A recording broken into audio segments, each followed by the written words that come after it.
Okay, yo, it's Pokey26 here, and today we're going to do a video on the newest Warcraft 3 patch notes. So, I haven't looked at it too in depth, but I did glance over it, and I also haven't been playing as much the previous season already after the previous patch, but I did review it a bit, and I know a little bit about it as well. Anyways, this is going to be a discussion about the newest one. And as you can see here, we got a bit of new balance changes.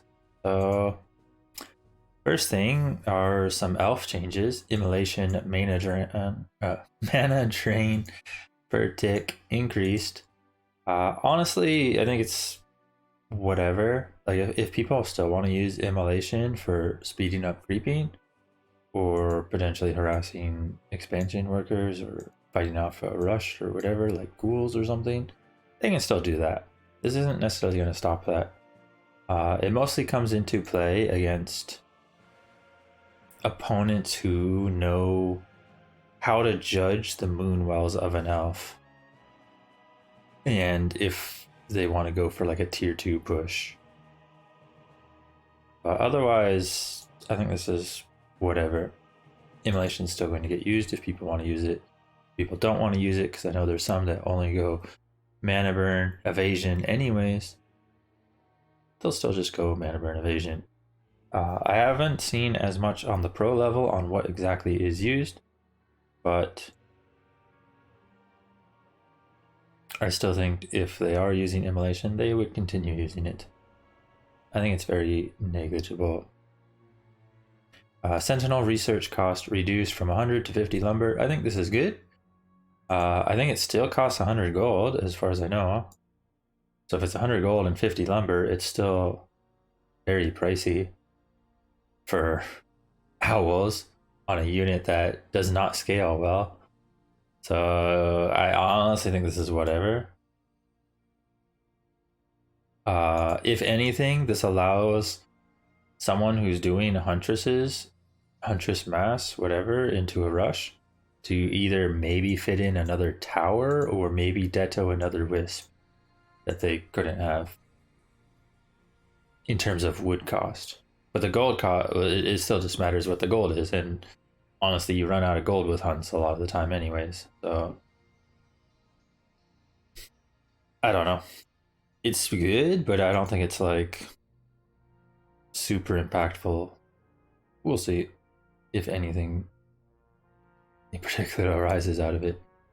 Now this one's a big one. So Arcane Tower feedback increased by 50% more on heroes.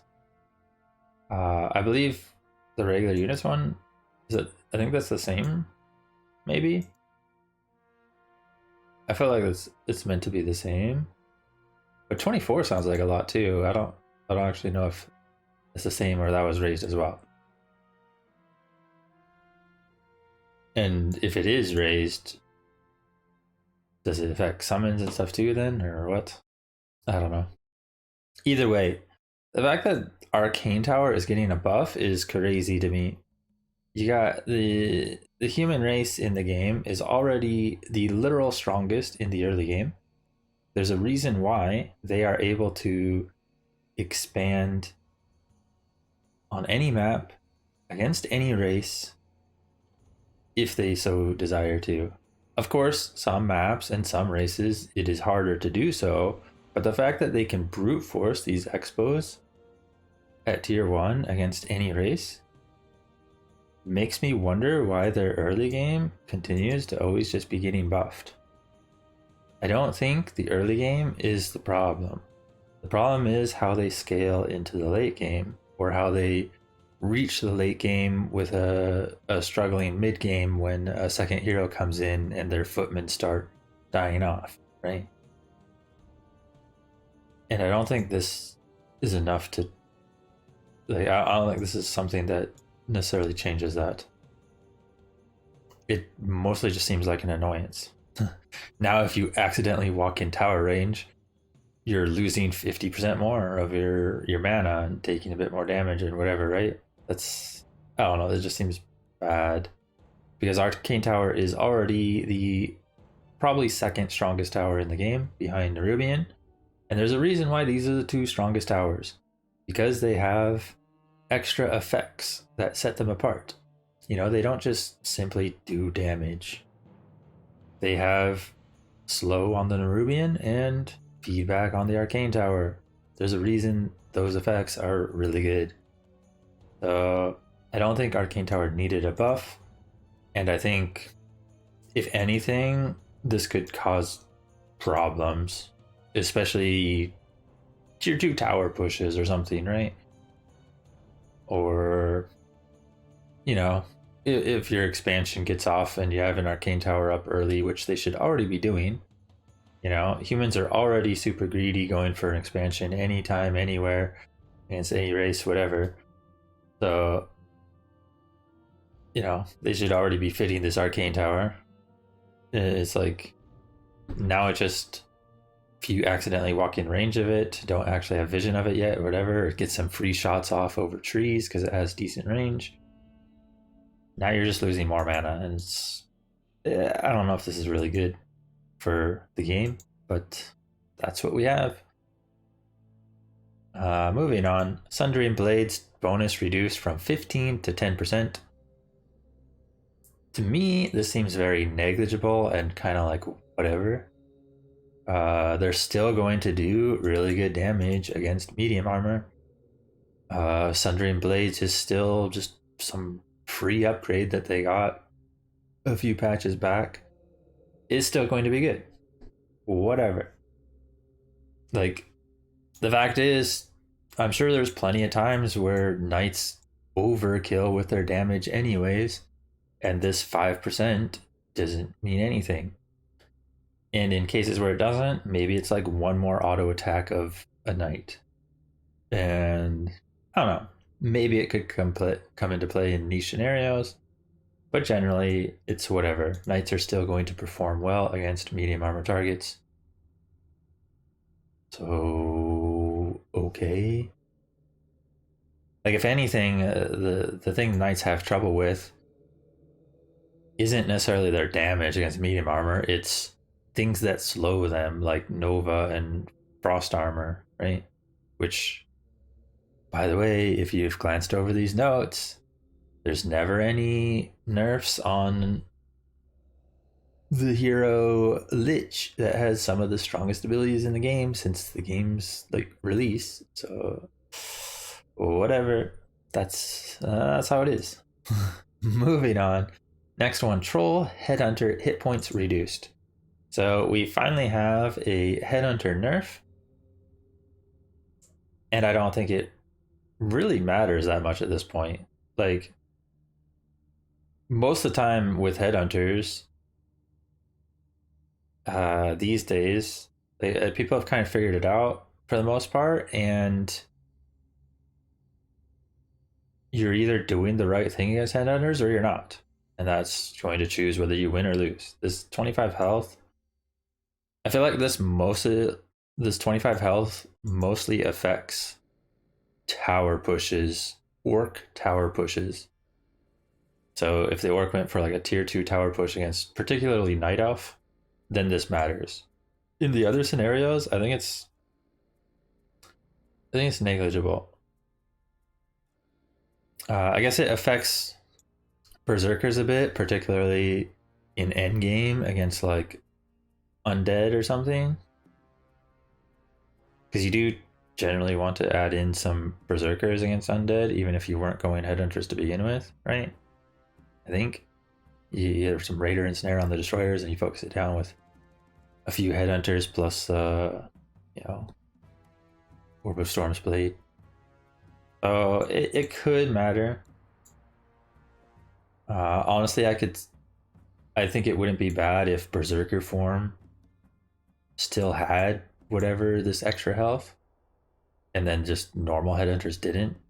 That type of thing. But I don't know if they would ever do those type of changes because they haven't already done it with headhunters, even though it could have been done previous couple patches. So It's small. It could have some impact, but generally, I think it's another change that is small enough. It's not going to shake things up, really. You know, that's the thing. A lot of these changes, they don't really shake things up. The game's still going to function largely the same. Pulverized cost reduced by 25 lumber. Very, very negligible and unimportant.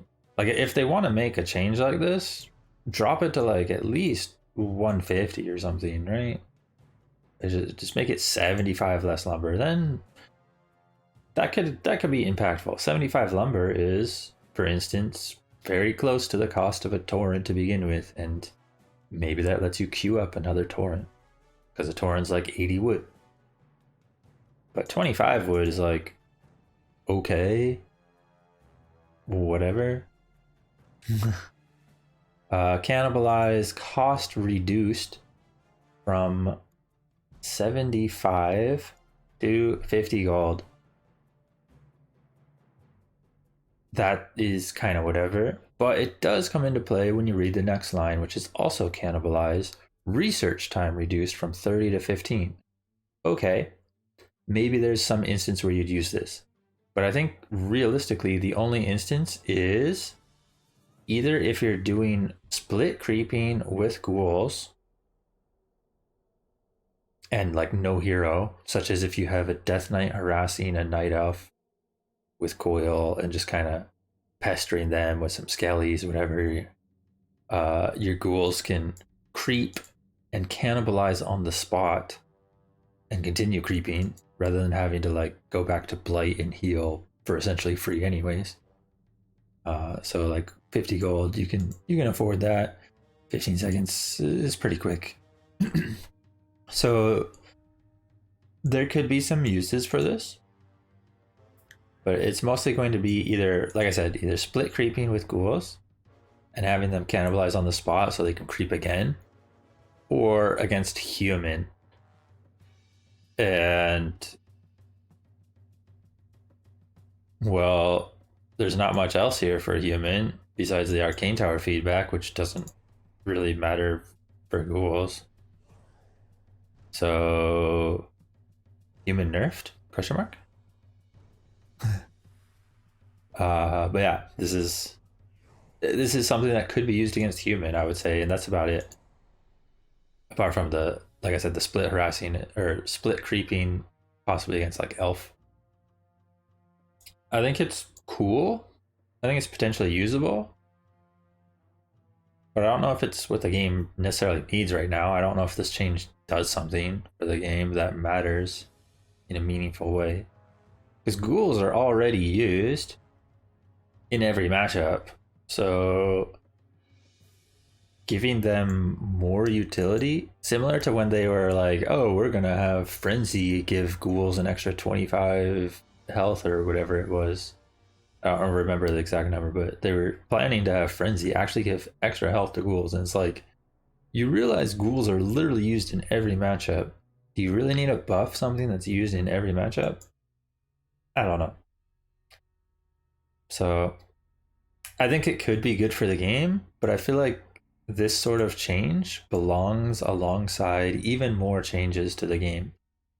Not necessarily for undead only, but for like, you know, other races. If there's more changes to other races too, then this sort of change could be cool.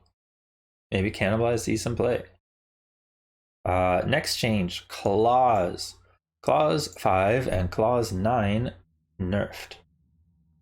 I don't really like the claws 5 to 4. That seems like a bad change to me. There's just an even greater disparity for claws versus circlet from a camp, and that's a problem. The other thing is, I feel like this mostly affects, once again, human. The human, in my opinion, cares the most about these claws. Both, I guess, I don't know. It's hard to say exactly, because I feel like they care the most about the claws for their Archmage. But they also probably care the most about the opponent getting claws for their hero against their Archmage. So maybe it's kind of a break even in that scenario, but where it's just like now the claws are negligible on both sides.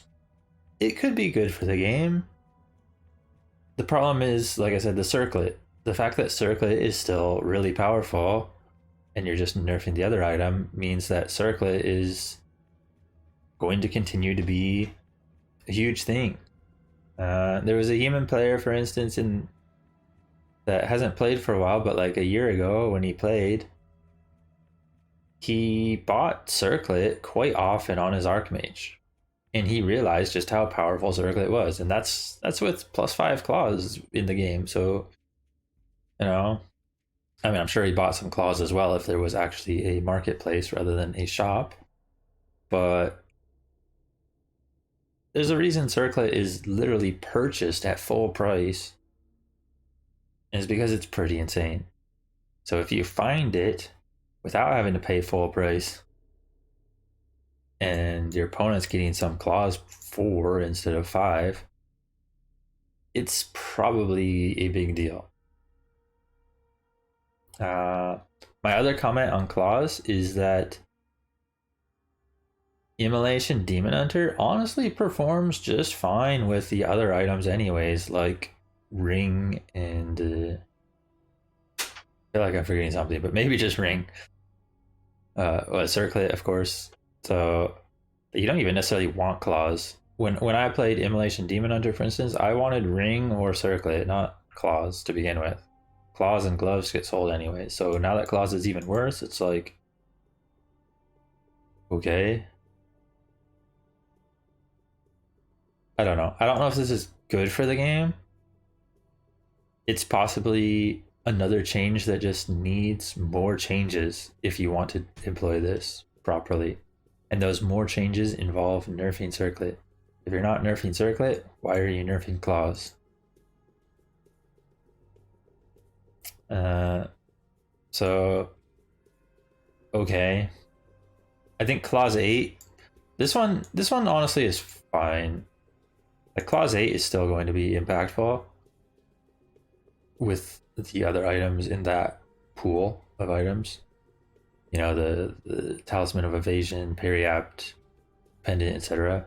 The clause 8 is still going to be impactful when you get it. But the clause 4 seems bad to me when circlet still exists there. Potion of Greater Mana reduced from 250 to 200. I think that's fine. Potion of Greater Mana, when a hero can use the full 250, it is pretty insane. For some heroes, like some strength heroes, let's say TC or Crypt Lord, this 200 mana is actually still insane because sometimes they were actually wasting mana because of how small their mana pool was. You know, if they have like 60 mana currently and can't cast a spell, but they want to pop their potion to be able to cast spells, if they pop a 250 potion, they might not even be getting 250 because they don't have a pool that's big enough for that. So for strength heroes, this is just fine. This mostly affects more of,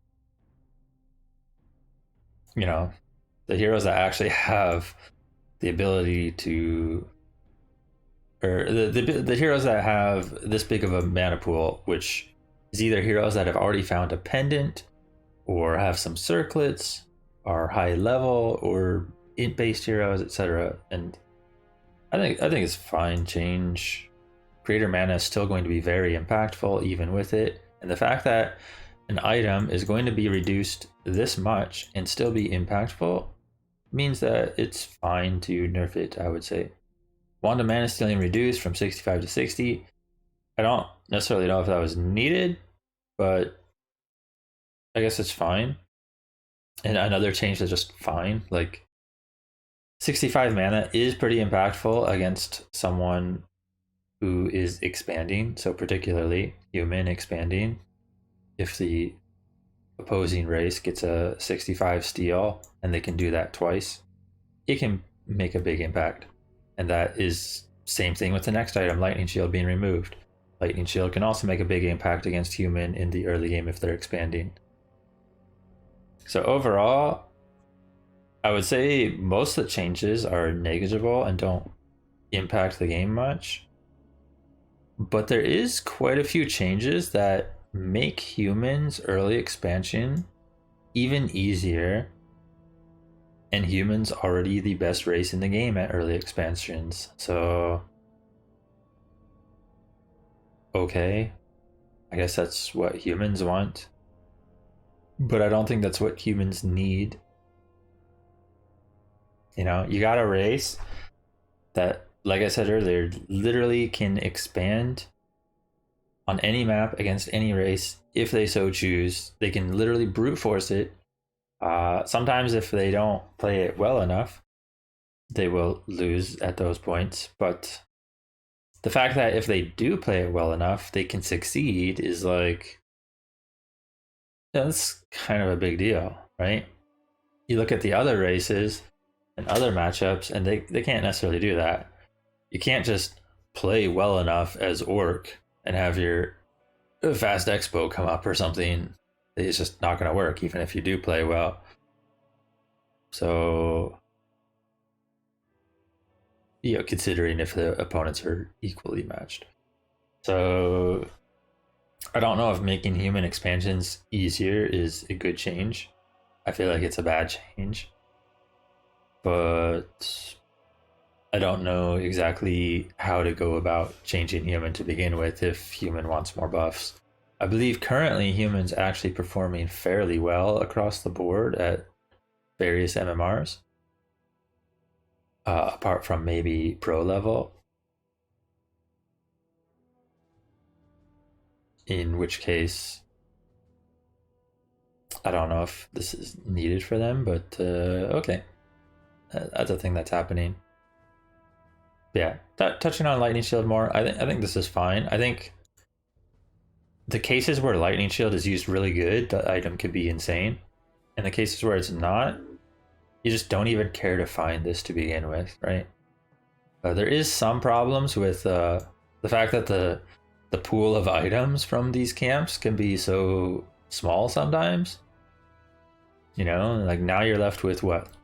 Wand of Illusion, 2 charge, sentries, and replenishment potion. I mean, the pool of items is getting kind of small. So maybe that's a problem slightly, but for making the game interesting. But whatever. I think Lightning Shield being removed is fine. No one actually. I feel like no one actually cares for having this in the game. Also, they spelt it lighting instead of lightning.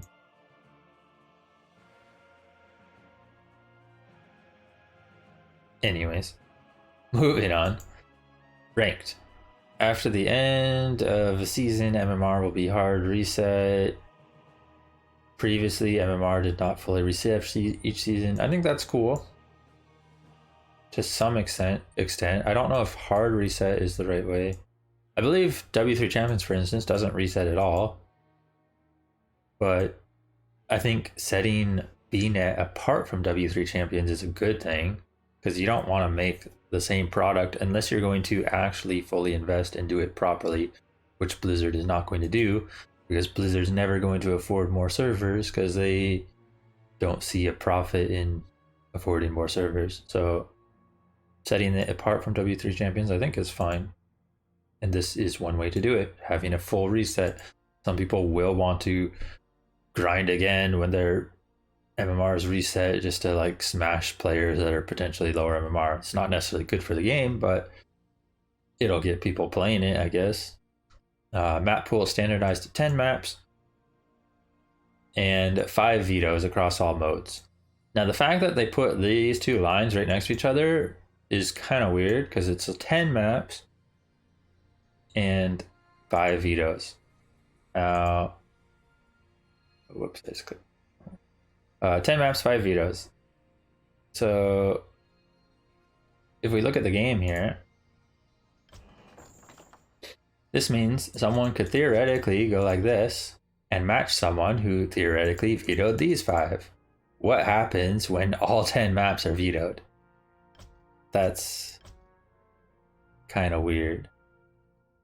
I don't know if they want to add an 11th map or take a map out or take a veto out again, but it's not necessarily good for solo mode when technically you can have a person veto 5 and then another person veto the other 5, and what happens when they match? I guess that's the thing. Does one of the maps that was vetoed get played? Do they just not match with each other? Realistically, it's not going to matter. The odds that you face someone who vetoed the complete opposite 5 maps is infinitely small because generally the same maps are hated. But yeah, from a standpoint of just, I don't know what the right word is, but from a standpoint of like I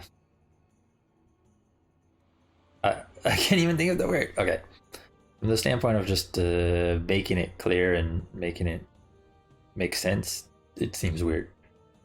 That being said, I think the map pool for W3 Champions, or for BNet, is better than W3 Champions map pool, but that's because I personally hate most of the newest maps that are being added.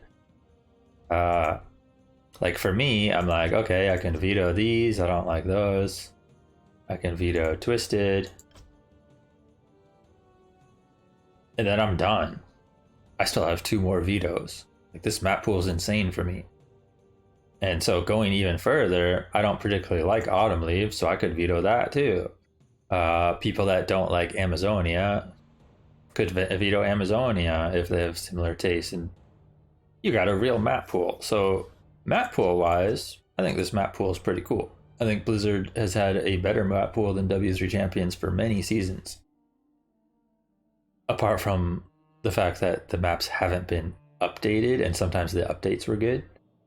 But the actual map pool, I think this is fine. They got a decent pool to work with. So that's cool. Let's see, what more patch notes? Hotkey swap. Okay, I don't know what this matters for. Do they actually have tournaments running? I don't actually know if they have tournaments running, because I assume this is for like automated tournaments. But I don't think they have those running as far as I know. Maybe I missed something. So I think this is just preparing for the future, because I have heard they were going to have automated tournaments. But maybe they actually are running and I just don't know when they're running. Are they not displayed in game? Or what am I looking at here? Okay, and then bug fixes. Okay, apparently they had tournaments running, because they're talking about issues with grand finalists. I don't know why they're not displayed in game properly, or maybe I'm just missing where they're displayed. Right, does any of these matter? I think this is just bug fixes for their tournament mode, but I don't even know where that is. I didn't even know it was running already, to be honest. I knew it was a thing. Oh. But that's cool. That's cool that they actually have tournament mode then. I think that's pretty much it for the Blizzard patch note.